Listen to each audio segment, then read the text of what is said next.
Hey everyone, welcome back to Corporate Decoder, the place where we decode the language of big business. Today we're diving into a report that's got more twists than a pretzel factory, involving a company, a loan, and what seems like a very short amount of time to pay it all back.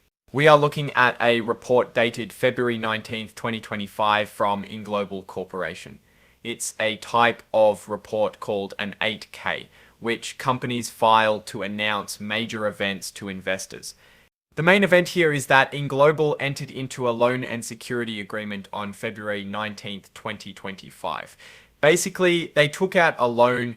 They're borrowing up to $500,000 from a lender, someone not directly related to the company. This loan is subject to specific rules, what we might think of as strings attached. To make the lender feel more secure, ENGlobal and its subsidiaries, which are like smaller companies owned by ENGlobal, are putting up pretty much everything they own as collateral. That means if ENGlobal can't pay back the loan, the lender gets first dibs on selling off the company's stuff to get their money back. So what are the important details of this loan? The amount, as mentioned, is up to $500,000. The interest rate is 12% per year. That's the cost of borrowing the money. There are also negative covenants, which are essentially restrictions on what ENGlobal can do while the loan is outstanding. These limit their ability to borrow more money, sell off assets, or make big changes to the company without the lender's permission. Here's the kicker. The loan is due on March 5th, 2025. That's less than a month after they took it out. This is a very short-term loan. As we touched upon, the collateral is basically everything the company and its subsidiaries own, a first priority security interest.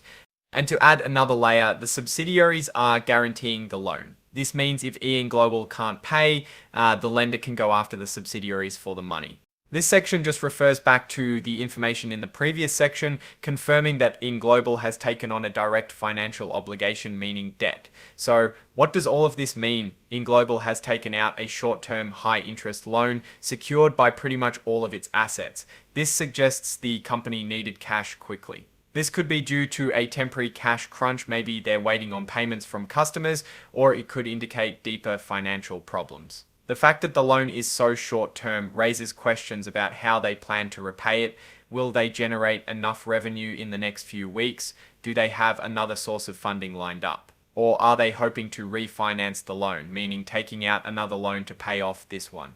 Now let's step back and look at the bigger picture. We don't have a ton of information to work with here, just the details of this loan, but we can make some educated guesses. If ENGlobal is able to quickly repay the loan, it might just be a blip on the radar. However, if they struggle to repay or need to take out more debt to cover this debt, it could signal serious financial distress. Without knowing ENGlobal's overall financial situation, it's hard to give a firm recommendation. However, based solely on the information in this report, I'd lean towards a bearish outlook. The short-term nature and high interest rate of the loan suggest a level of desperation. I'd say a fair price range would be somewhere near the lower end of their recent trading history, possibly even lower if further negative news emerges. Maybe a target price of $1 minus $1.50 per share. Remember, this is just a snapshot based on one specific event. More information is needed to make a fully informed investment decision. Keep an eye on ENGlobal's future filings, especially their quarterly and annual reports,